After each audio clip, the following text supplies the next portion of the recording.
Assalamualaikum warahmatullahi wabarakatuh. Perkenalkan, nama saya Martini Cahaya Pratiwi dengan NIM 23109112200001.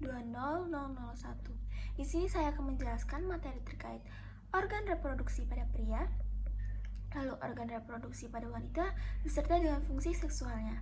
Yang pertama, saya akan menjelaskan organ reproduksi pada pria terlebih dahulu. Yang pertama itu ada penis.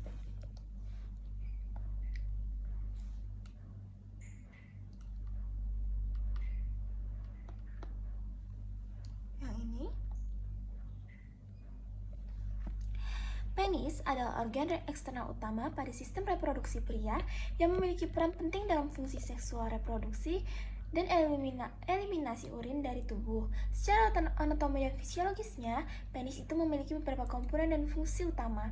Yang pertama, struktur penis. Penis terdiri dari 3 bagian utama. Yang pertama ada akar penis atau radix penis. Nah, akar penis atau radix penis ini adalah bagian yang melekat pada struktur tubuh, khususnya pada tulang panggul. Ini memberikan stabilitas pada penis. Nah, yang kedua ada korpus penis atau badan penis. Adalah bagian tengah yang terbesar dari penis yang memanjang dari akar penis hingga ke kepala penis. Selanjutnya, badan penis ini terdiri dari 3 jaringan erektil utama, yaitu 2 corpora cavernosa. 2 corpora cavernosa ini adalah 2 silinder jaringan yang berada di sisi atas penis. Jaringan ini berisi banyak rongga yang bisa terisi oleh darah yang menyebabkan ereksi ketika pria terangsang. Lalu 1 corpus spongiosum.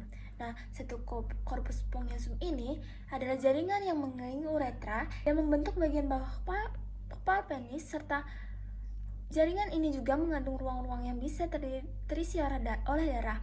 Meskipun tidak banyak, corpora cavernosa dan berfungsi menjaga uretra tetap terbuka selama ereksi untuk memungkinkan ejakulasi. Lalu ada kepala penis atau glans penis. Ini adalah ujung dari penis yang berbentuk seperti lonceng. Kepala penis sangat sensitif karena memiliki banyak ujung saraf. Di bagian tengah kepala penis terdapat lubang kecil yang disebut meatus uretra. Yang ini yang merupakan tempat keluarnya urin dan air mani. Untuk fungsinya sendiri, glans penis itu memiliki beberapa fungsi. Yang pertama, sensitivitas.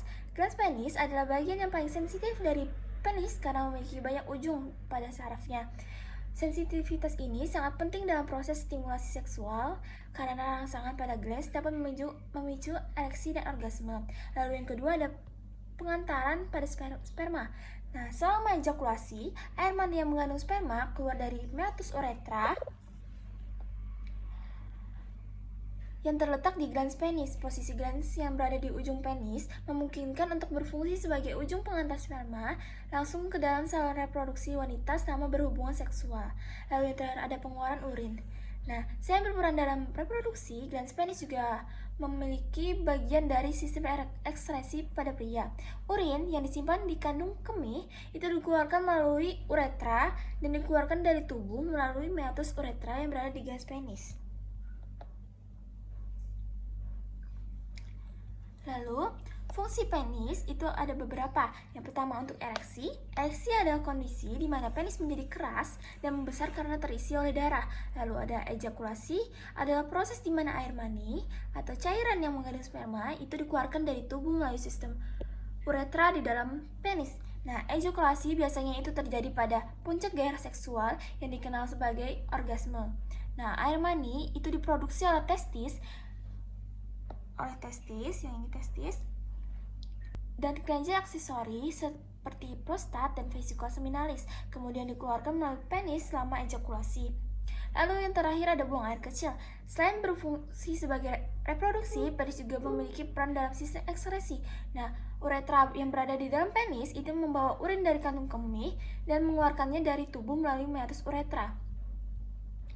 Lalu ada kulit khusus pada penis, itu ada preputium atau kulup. Nah, lipatan ini adalah lipatan kulit yang menutupi dan melindungi kepala penis. Pada beberapa pria, kulup biasanya ditarik ke belakang untuk membuka kepala penis. Dalam beberapa budaya atau tradisi, kulup itu mungkin diangkat melalui prosedur yang dikenal sebagai sirkumsisi atau sunat. ini klub. Nanti diangkat, itu nanti disebut dengan sunat atau sirkumsisi. Lalu selanjutnya itu ada organ skrotum.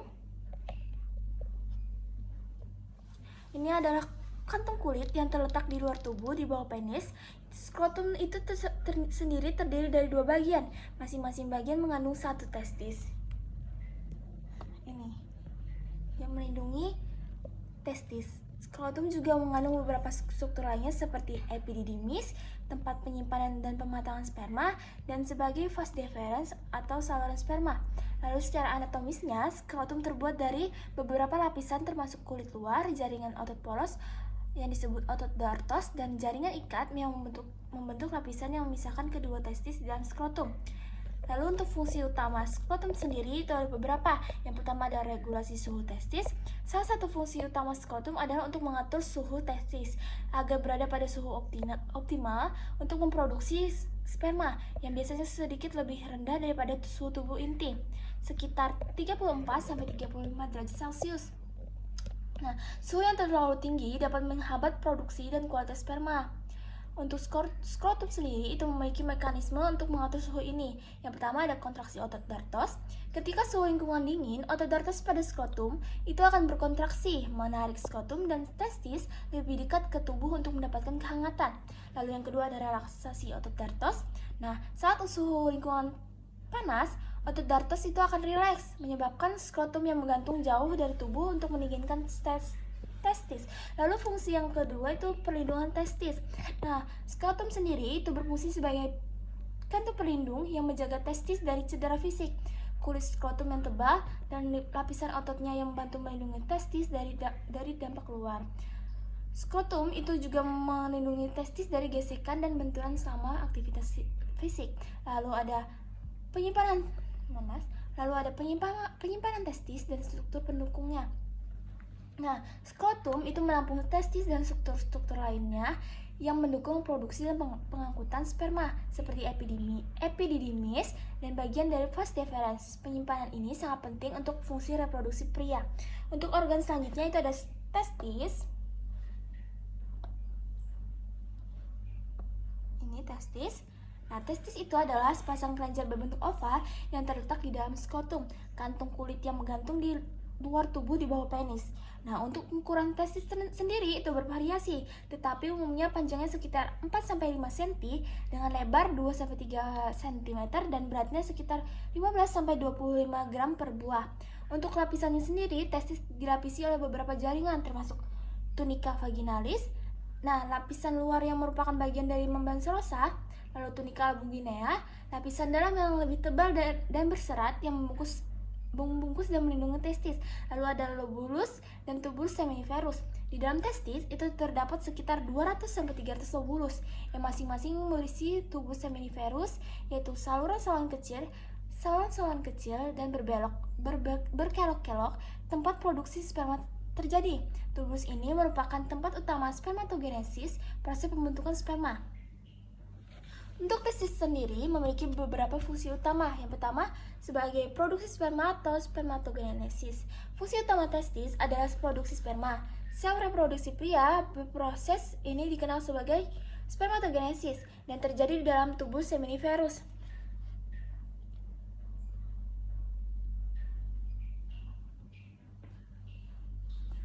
Spermatogenesis itu melibatkan pembelahan dan pematangan sel-sel induk sperma atau spermatogonia menjadi sperma matang. Nah, sperma yang dihasilkan dalam testis kemudian disimpan sementara di epididymis di sini. Di mana mereka itu nanti akan mengalami pematangan lebih lanjut sebelum siap untuk diejakulasi. Lalu ada produksi hormon testosteron. Testis juga memiliki fungsi endokrin, yaitu untuk menghasilkan hormon testosteron. Hormon ini itu nanti diproduksi oleh sel Leydig yang terletak di antara tubulus seminiferus. Lalu untuk hormon testosteron sendiri itu adalah hormon hormon utama yang mengatur perkembangan karakteristik seksual sekunder pada pria, seperti pertumbuhan rambut, wajah, dan tubuh, peningkatan massa otot, penebalan suara, serta dorongan seksual atau libido. Nah, testosteron juga berperan penting dalam mempertahankan produksi sperma dan kesehatan seksual secara keseluruhan. Epididymis itu juga memainkan peran vital dalam memastikan sperma siap dan mampu untuk membuahi sel telur ketika terjadi hubungan seksual. Yang intinya epididymis tadi nih berada di atas testis. Lalu tanpa proses pematangan yang terjadi di epididymis, sperma itu tidak akan efektif dalam pembuahan. Epididymis itu terdiri dari 3 bagian utama. Yang pertama itu ada kepala epididymis atau kaput epididymis. Bagian atas yang menerima sperma dari testis melalui saluran yang disebut tubulus semiferus. Nah, badan epididymis atau korpus epididymis, bagian tengah yang melengkung ke bawah sepanjang testis. Di sini sperma mulai mengalami proses pematangan. Lalu ada cauda epididymis atau ekor epididymis, bagian bawah yang menyambung ke vas deferens, saluran yang membawa sperma menuju uretra saat ejakulasi. Di sini sperma disimpan sehingga siap untuk diejakulasi. Untuk fungsinya sendiri, epididymis memiliki beberapa fungsi. Yang pertama untuk pematangan sperma. Sperma yang dihasilkan di testis itu belum sepenuhnya matang dan belum mampu berenang atau membuahi sel telur sendiri. Selama perjalanan melalui epididymis, sperma itu mengalami pematangan termasuk pengembangan kemampuan untuk bergerak secara motilitas dan mempengaruhi kapasitas untuk membuahi sel telur. Lalu ada penyimpanan sperma. Sperma yang telah matang itu disimpan di ekor epididymis sampai saatnya ejakulasi. Epididymis dapat menyimpan sperma dalam jumlah yang cukup besar dan dalam jangka waktu yang lama.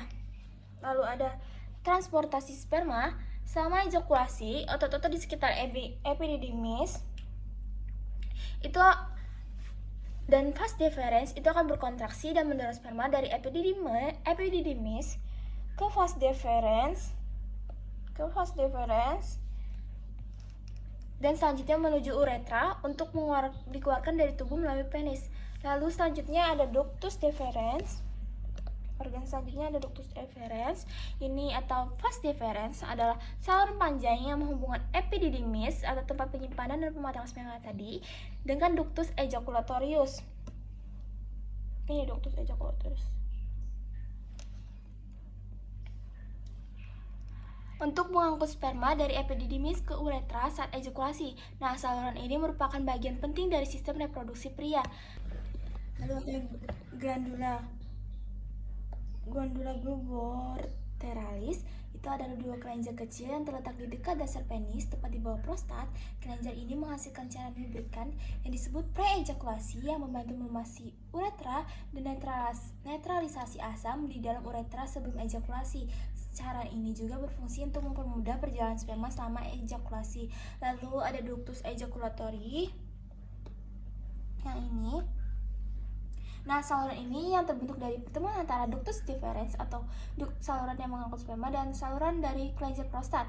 Ductus ejaculatori itu mengalirkan sperma yang bercampur dengan cairan dari kelenjar prostat dan kelenjar bulboretral menuju uretra tempat ejakulasi terjadi. Saluran ini memainkan peran penting dalam proses ejakulasi dengan membawa campuran sperma dan cairan semen keluar tubuh melalui penis. Lalu ada vesica seminalis. Ini atau kelenjar seminal adalah 2 kelenjar yang terletak di belakang kandung kemih dan di atas prostat. Kelenjar ini menghasilkan cairan menjadi bagian utama dari semen. Cairan ini juga berfungsi memberi nutrisi dan meningkatkan motilitas pada sperma, serta membantu melindungi sperma dari lingkungan asam yang dimana di dalam saluran reproduksi pada wanita. Nah, kelenjar seminal ini mengeluarkan cairannya ke dalam ductus ejaculatori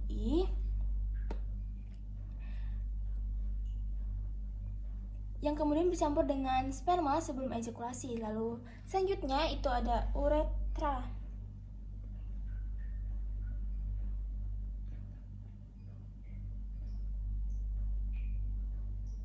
Uretra. Nah, ini ada uretra. Nah, uretra adalah saluran yang berfungsi untuk mengalirkan urin dari kandung kemih keluar tubuh serta sperma dari sistem reproduksi pria selama ejakulasi. Dalam pria, uretra memiliki dua fungsi utama. Yang pertama itu fungsi sebagai saluran urin, yang mana mengalirkan urin dari kandung kemih keluar dari tubuh melalui penis. Lalu fungsi yang kedua itu adalah fungsi sebagai saluran sperma. Ini berfungsi untuk mengalirkan sperma yang bercampur dengan cairan semen dari ductus ejaculatori dan kelenjar seminal keluar tubuh saat ejakulasi. Uretra pada pria itu lebih panjang dibandingkan dengan wanita dan melewati bagian penis. Uretra pria itu dibagi menjadi beberapa bagian. Yang pertama ada uretra prostatik. Bagian melewati kelenjar prostat itu adalah bagian ini. Untuk uretra membranosa itulah bagian yang melewati otot-otot dasar panggul. Lalu ada uretra spongiosa, ini adalah bagian yang terletak di dalam batang penis dan berakhir di ujung penis atau meatus. Lalu ada vesika urinare. Vesika urinare. Maaf, nah ini adalah istilah Latin yang merujuk pada kandung kemih. Kandung kemih adalah organ yang berongga yang terletak di panggul dan berfungsi sebagai tempat penyimpanan urin sebelum dikeluarkan dari tubuh. Dalam konteksnya sistem reproduksi pria, kandung kemih berdekatan dengan organ-organ reproduksi lainnya seperti prostat dan uretra.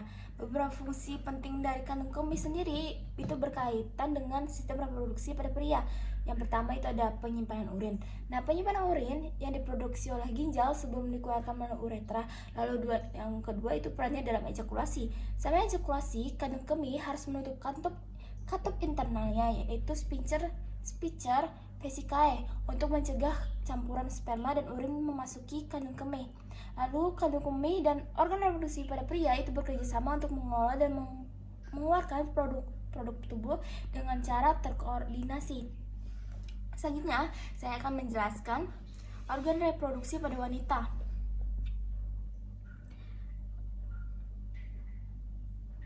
Sebentar.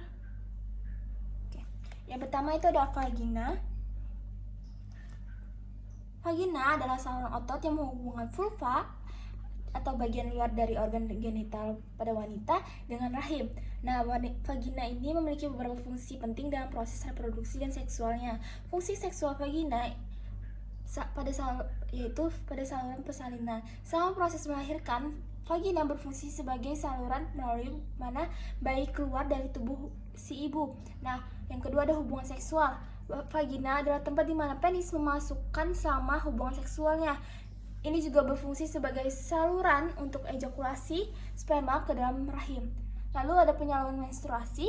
Vagina juga berfungsi sebagai saluran keluarnya darah menstruasi dari rahim ke luar tubuh selama siklus menstruasi. Vagina memiliki kemampuan untuk meregang dan berkontraksi serta memiliki pelumas alami yang membantu kenyamanan selama berhubungan seksual. Tempat ini juga dimana sebagai tempat janin berkembang selama kehamilan. Rahim memiliki dua bagian utama, yaitu tubuh rahim dan leher rahim atau cervix. Lalu ada uterus atau rahim, memiliki beberapa fungsi seksual dan reproduksi penting. Yang pertama, tempat pembuahan dan perkembangan janin. Nah, uterus adalah tempat di mana janin berkembang setelah pembuahan. Setelah sel telur dibuahi, yang menempel pada dinding rahim dan berkembang menjadi janin hingga siap untuk dilahirkan. Lalu yang kedua ada menstruasi. Rahim berperan penting dalam siklus menstruasi setiap bulan. Lapisan endometrium di dalam rahim itu akan menebal. Nah, untuk mempersiapkan kemungkinan kehamilan, jika tidak terjadi pembuahan, maka lapisan ini itu nanti akan meluruh dan keluar dari tubuh sebagai darah menstruasi. Lalu yang ketiga dukungan selama berhubungan seksual. Selama berhubungan seksual, itu nanti rahim akan berkontraksi sebagai respon terhadap stimulasi seksualnya. Ini berkontribusi pada pengalaman seksual dan dapat membantu dalam pemindahan sperma ke dalam tuba fallopi. Lalu yang keempat itu ada kontraksi selama persalinan. Selama persalinan itu nanti rahim akan mengalami kontraksi untuk membantu bayi itu terdorong keluar melalui vagina. Lalu organ selanjutnya ada ovarium. Nah, organ ini itu adalah kelenjar yang memproduksi sel telur atau ovum dan hormon seperti estrogen dan progesteron. Ovarium juga memiliki beberapa fungsi seksual dan reproduktif utama. Yang pertama ada produksi sel telur atau ovum. Nah, ovarium itu menghasilkan sel telur yang diperlukan untuk pembuahan. Setiap siklus menstruasi, satu sel telur atau lebih itu akan matang dan dirilis dari ovarium dalam proses yang disebut ovulasi. Lalu yang kedua ada sekresi hormon seksual. Ovarium itu memproduksi hormon seksual utama seperti estrogen dan progesteron. Nah, hormon-hormon ini itu nanti akan memainkan peran penting dalam regulasi siklus menstruasi, pengembangan dan pemilihan ciri seksual sekunder wanita seperti payudara dan distribusi lemak serta pengaturan libido atau dorongan seksual pada wanita. Lalu ada regulasi siklus menstruasi. Hormon-hormon yang diproduksi oleh ovarium nanti itu akan mengatur siklus menstruasi yang berpengaruh penting pada kesiapan tubuh untuk kehamilan dan berfungsi sebagai indikator kesehatan reproduktif. Nah, secara keseluruhan, ovarium tidak hanya penting dalam proses reproduksi, tetapi juga berperan dalam aspek seksual dengan mempengaruhi keseimbangan hormonal yang dapat mempengaruhi hasrat seksual dan kesehatan seksual wanita. Lalu selanjutnya ada tuba Fallopi. Ini. Nah, saluran ini nanti akan menghubungkan ovarium itu nanti dengan rahim. Nah, tempat ini itu tempat pembuahan sel telur oleh sperma biasanya terjadi. Nah, di tuba Fallopi atau saluran Fallopi itu memiliki beberapa fungsi seksual dan reproduksi yang penting. Yang pertama itu ada sebagai tempat pembuahan. Nah, tuba Fallopi ini adalah tempat utama di mana pembuahan biasanya terjadi. Setelah sel telur dilepaskan dari ovarium atau ovulasi, itu bergerak menuju tuba Fallopi, di mana nanti ia dapat bertemu dengan sperma dan terjadi pembuahan. Lalu yang kedua ada transportasi sel telur. Tuba Fallopi itu berfungsi untuk mengangkut sel telur dari ovarium ke rahim. Setelah pembuahan, sel telur yang telah dibuahi atau zigot itu bergerak melalui tuba Fallopi menuju rahim untuk diimplantasi pada dinding rahim. Lalu ada mendukung perkembangan awal. Jika pembuahan terjadi, itu nanti tuba Fallopi itu nanti akan memberikan lingkungan yang mendukung pada perkembangan awal pada embrio sebelum rahim mencapai untuk diimplantasi lebih lanjut. Secara keseluruhan, tuba Fallopi berperan penting dalam proses pembuahan dan transportasi sel telur yang merupakan bagian integral dari fungsi reproduksi dan kesehatan seksual wanita. Lalu selanjutnya ada uterina.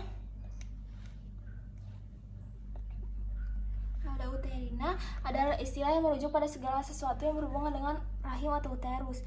Nah, fungsi seksual dari uterus itu adalah tempat pembuahan dan perkembangan janin.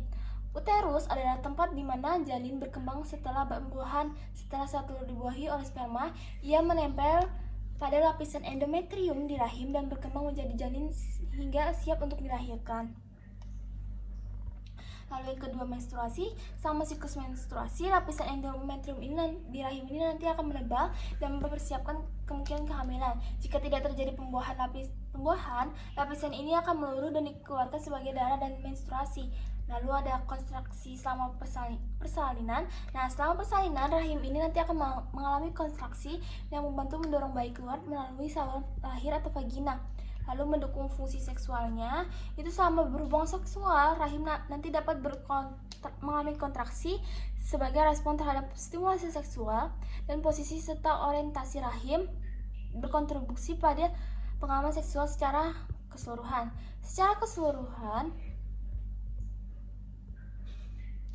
Uterus memainkan peran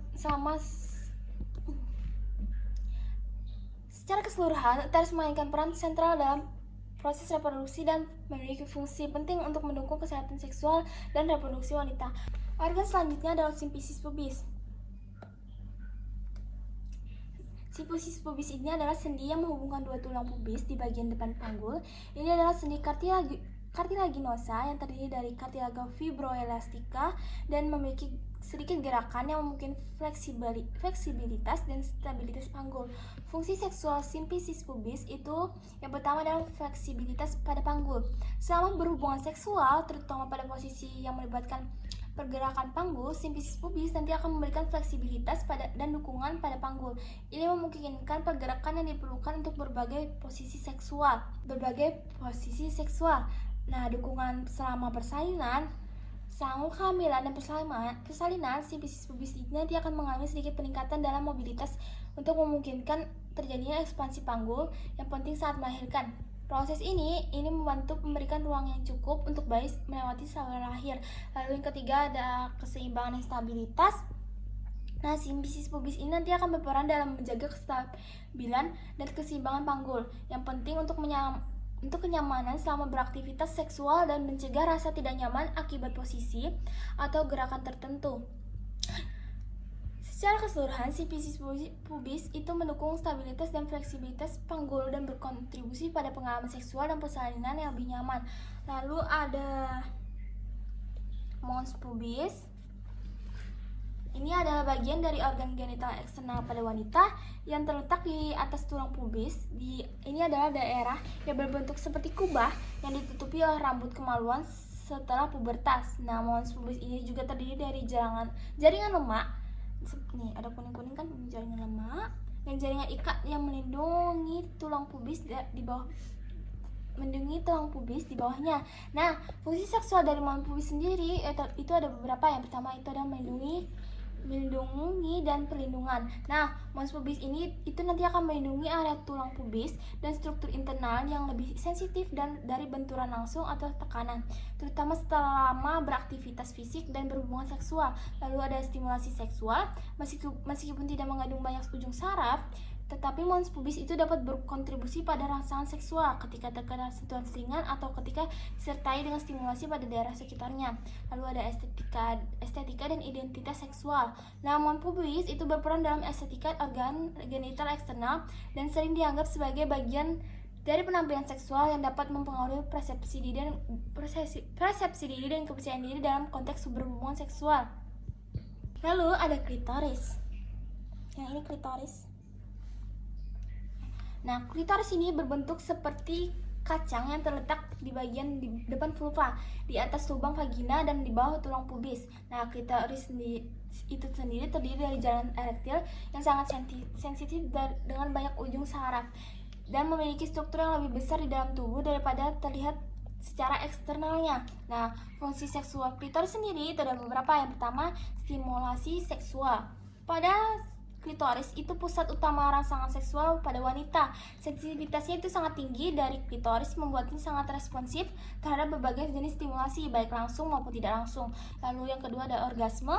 Rangsangan klitoris seringkali berperan penting dalam mencapai orgasme. Klitoris memiliki peran penting sentral dalam pengalaman orgasme wanita dengan memberikan sensasi yang intens dan kontraksi otot yang terkait dengan orgasme. Lalu kepuasan seksual. Klitoris itu berkontribusi pada kepuasan seksual keseluruhan dengan meningkatkan intensitas dan durasi kenikmatan seksual. Secara keseluruhan, klitoris memainkan peran vital dalam pengalaman seksual wanita, mempengaruhi baik rangsangan maupun orgasme.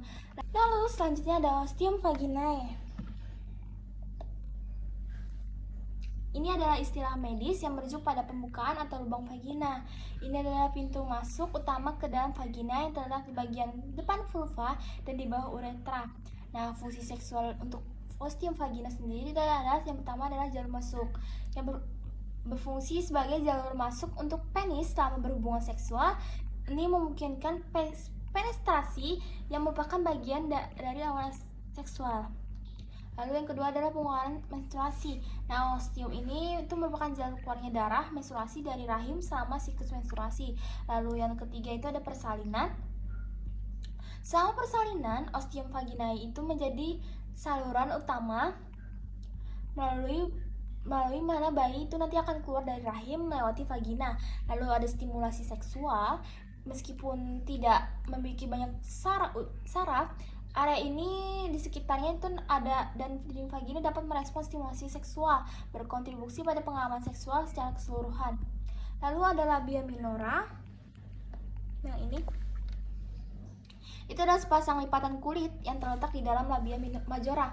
Nah, lipatan kulit luar pada vulva ini itulah bagian luar organ genital wanita. Labia minora biasanya lebih kecil dan lebih tipis dan terletak di sisi kanan dan kiri dari pembukaan vagina dan uretra. Fungsi seksualnya sendiri itu adalah sebagai pelindungan. Itu akan melindungi struktur internal genital pada wanita seperti klitoris, pembukaan uretra, dan pembukaan vagina dari iritasi dan infeksi. Lalu ada stimulasi seksual. Karena memiliki banyak ujung saraf yang dapat meningkatkan sensi saat disentuh atau dirangsang yang berkontribusi pada kenikmatan seksualnya. Nah, rangsangan ini pada labia minora dapat meningkatkan gairah dan mempengaruhi kepuasan seksual. Lalu ada lubrikasi.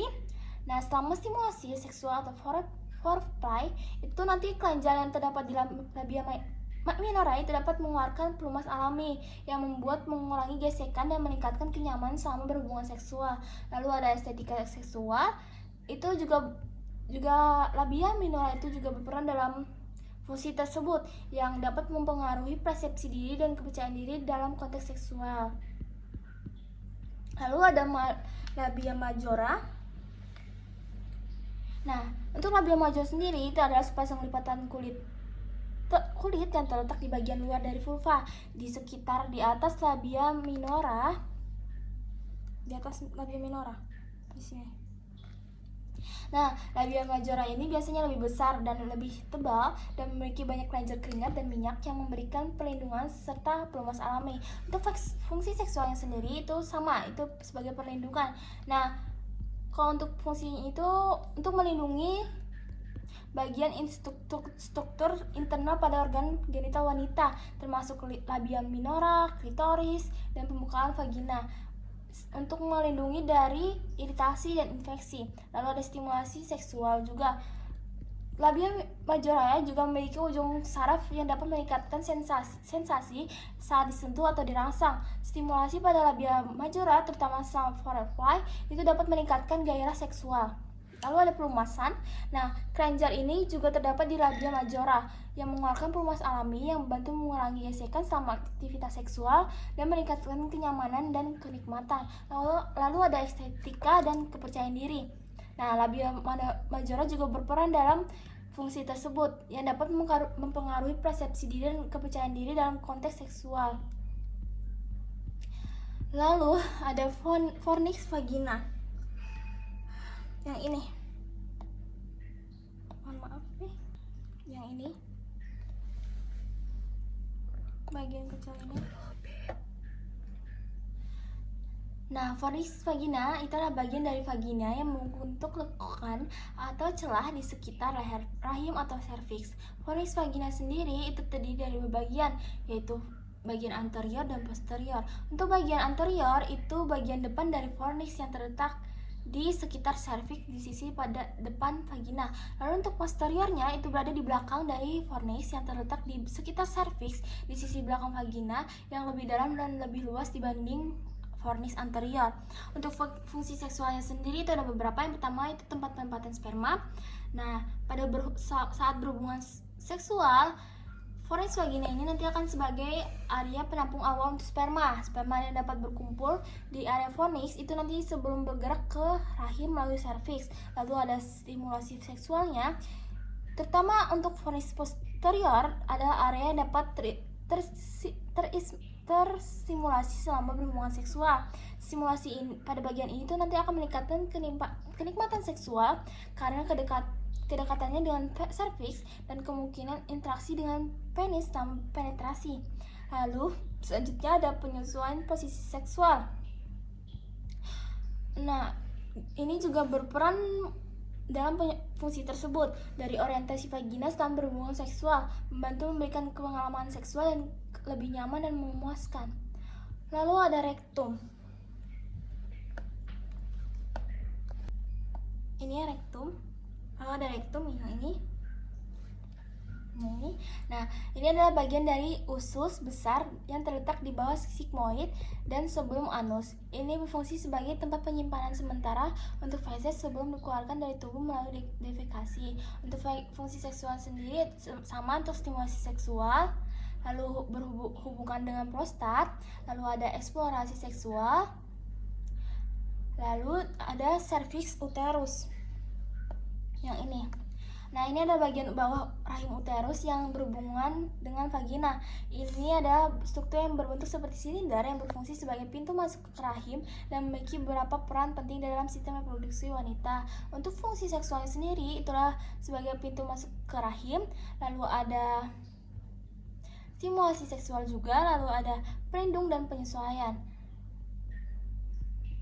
Lalu ada kolumna vertebralis. Yang ini ada tulang belakang dari struktur tulang yang membentuk sumbu utama tubuh yang melindungi sumsum tulang belakang. Kolumna vertebralis sendiri terdiri dari 33 vertebra yang terpisah oleh cakram intervertebralis yang dibagi menjadi beberapa bagian. Yang pertama cervix, thoracal, lumbar, sakral, dan koksi. Untuk fungsi seksualnya sendiri ada beberapa. Yang pertama dukungan postural, lalu perlindungan sumsum tulang belakang, lalu ada fleksibilitas dan mobilitas, lalu yang terakhir ada transmisi saraf. Baik, sekian dari penjelasan saya. Mohon maaf apabila ada salah kata atau dalam penyebutan. Wassalamualaikum warahmatullahi wabarakatuh.